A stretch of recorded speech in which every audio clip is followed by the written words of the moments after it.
dan i dobrodošli. Pratite još jedno izdanje emisije Ćaskanje. Nadam se da ste se razbudili s obzirom da je 11 časova i 15 minuta, pravo vreme da budete uz program SOS kanala i uz našu današnju emisiju. Meni je zadovoljstvo da vam predstavim moju današnju gošću, to je Gordana Đorić. Sigurno me mogu predstaviti kao jednu zaista uspešnu ženu. Mnogo toga ćemo, sigurno sam, čuti interesantno od nje, pre svega vezano za Kosovo, s obzirom da naša gošća upravo dolazi sa Kosova. Pa, ukoliko budete imali neko interesantno pitanje za našu gošću, svakako možete se uključiti u našu emisiju, a svakako ja ću iskoristiti priliku da naši gledaoci upoznam sa vama. Dobar dan i dobrodošli. Dobar dan. Kako se osjećate u našoj prostoriji? Znam da niste znali da smo se preselili, da je u pitanju nova zgrada SOS kanala i koliko imate prilike da nas pratite i da li uopšte se na Kosovu vidi SOS kanal? Da, vidi se. Ja imam Total TV i normalno da pratim u onoj meri koliko ima nekih interesantnih emisija. Normalno, ja nisam baš neki ljubitelj sporta, ali SOS kanal ima i drugih sadržaja koji mogu da privuku gledaoce, tako da pratim povremeno. Da li ljudi sa kojima se družite takođe prate SOS kanal?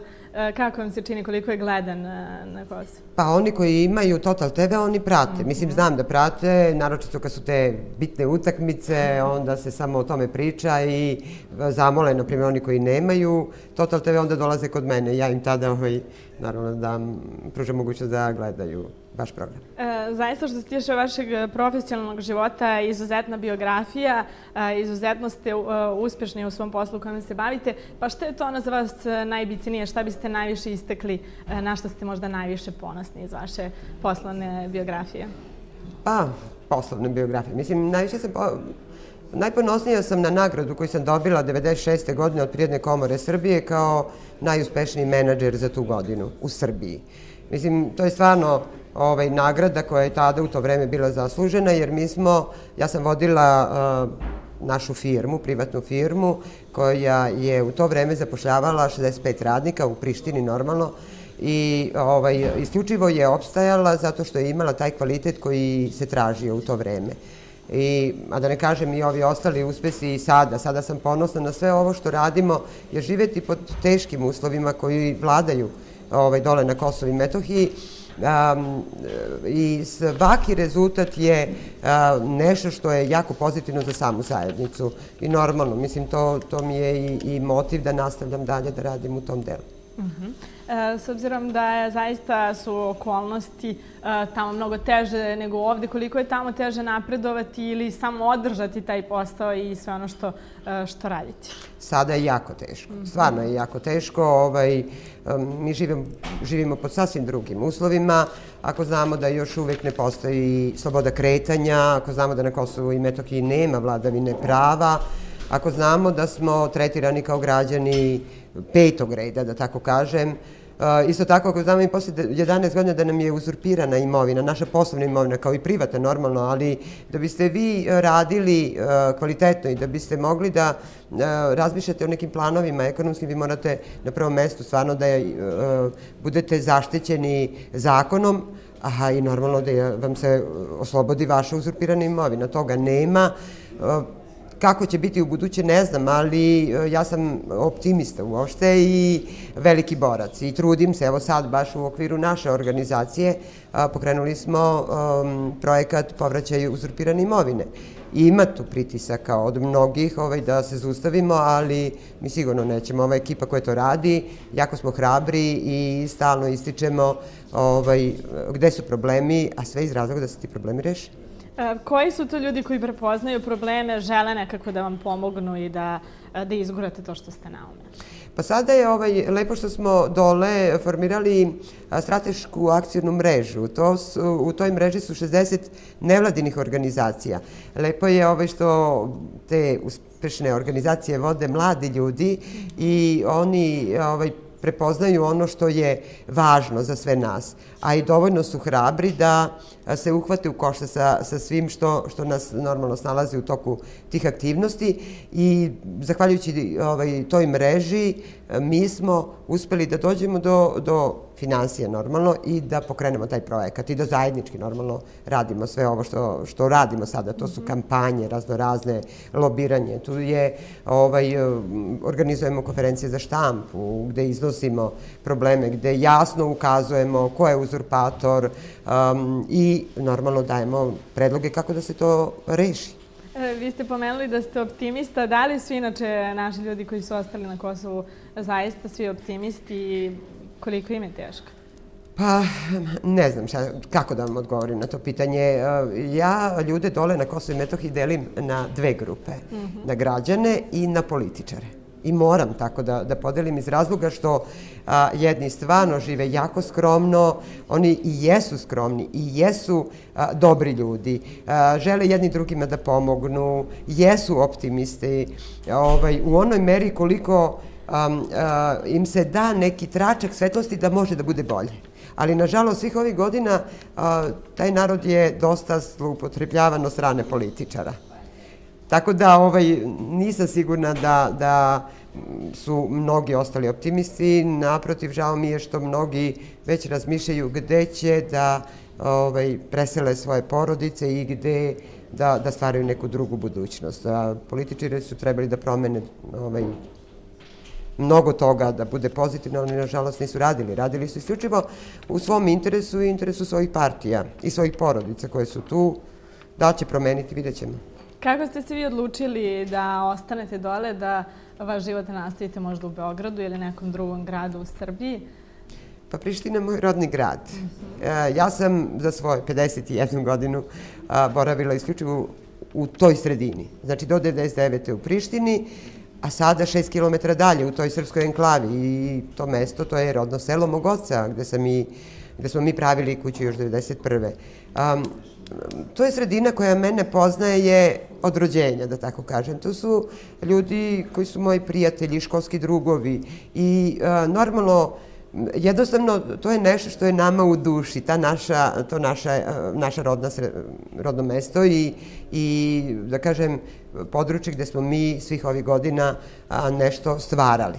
I teško je napustiti sve to i doći u neku novu sredinu gde trebate u ovim godinama da se dokazujete ko ste, šta ste i ja to nisam mogla da prihvatim. Jednostavno ostala sam dole, a i normalno dole je trebalo pomoći mnogim ljudima. Sticajem okolnosti, ja sam kroz svoj posao poznavala mnoge ljude, normalno došla do mnogih saznanja koje sada, eto, primenjujem dole i pomažem tim ljudima da se lakše snalaze u ovoj situaciji koja ih je snašla sada. Koliko oni prepoznaju to što neko želi da im pomogne i pretpostavljam i sigurno sam da to uzvraćaju na neki način? Ma kako da ne. Mislim, oni su stvarno divni i iskreno, bez obzira na situaciju koja je dole, ja sam presrećna u okruženju u kom živim, znači mom okruženju. Svi ti meštani su i zadržali kod sebe one prave ljudske vrednosti, što toga, nažalost, nema mnogo, da kažem, u nekim drugim sredinama. Nisu sebični, nisu zavidni, naprotiv. Bilo ko da počinje nešto da radi, oni pokušavaju da mu pomognu, okrenuti su jedni drugima, a to meni mnogo znači. Tako da i oni prepoznaju ono što ja činim za njih, a normalno i oni uzvraćaju na svoj način, kako oni znaju i umeju, sve ono što ja za njih radim i oni isto čine meni normalno. I sretna sam živeti u takvoj sredini. Koliko u nekom poslednjem periodu ima ljudi koji žele da se vrate možda, ali nemaju mogućnosti, ne mogu da se vrate u svoj dom? Da li znate možda koliko ima zaista porodica koje imaju istinsku želju da se vrate? Mnogo malo, nažalost, i to je najveći problem za nas, ali nije krivica do njih. Problem je što nije napravljena na početku strategija povratka, održivog povratka, jer ne možete vi napraviti nekome kuću, a u isto vreme paralelno ne razmišljati gde će onda radi, od čega će onda živi. I to je problem, evo i sada, 11 godina. I ako se nešto malo napravi u nekim sredinama, oni dođu, presele se sa svojim porodicama, ali nemaju od osnovnog alata da obrađuju zemlju. Ako je to poljoprivredni ako to poljoprivredno područje, a da ne kažem nemaju ni osnovne one objekte pomoćne za kokoške, svinjce, šta je znam, štale za govede i tako. I jednostavno oni ne mogu da opstanu tu. To je jedan problem. Drugi problem je što i dalje, kao što sam rekla, nema slobode kretanja i kad se oni vrate u svoje sredine, oni doživljavaju i dalje pretnje, šikaniranja, čak napade i jednostavno ne mogu da opstanu tu. I znači svi oni koji su trebali da budu okrenuti da obezbede sredstva, da obezbede uslove da bude održiv povratak, to nisu uradili. Od naših političara do međunarodne zajednice, normalno.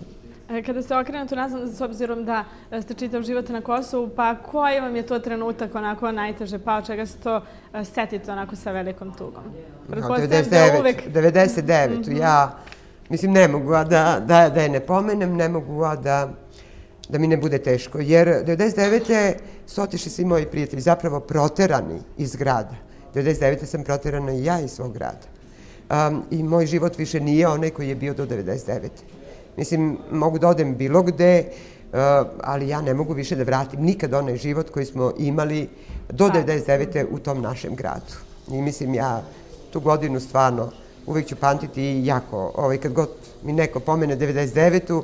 teško mi je strašno. Da, pa koliko je teško zaista bilo i preživjeti samo to dole, znamo da je koliko je bombardovano i kako je teško bilo i ovde, ali i dole pogotovo. Da vam kažem nešto, mi smo na Kosovu stalno imali neke teške situacije. Znate i sami, od demonstracije, mislim ja pamtim od demonstracije 81. godine, pa onda sve ono što se događalo, pa neke krvave utorke koje su oni znali da organizuju i sve to. Da ne kažem i lično, na primjer, bilo je nekih napada na mog mlađeg sina u centru Prištine 95. godine. Da ne govorimo posle toga šta nam se događalo. Ali jednostavno čovjek ogugla na to. Ako ima motiv da se bori, da opstane na tim prostorima, da zna da je to njegova teritorija, njegova zemlja, da jednostavno to je nešto sveto za njega. Da kažem da je stvarno bilo strašnih stvari. Naši ljudi su doživljavali mnogo toga negativno i dan danas se to događa samo u manjoj meri, normalno.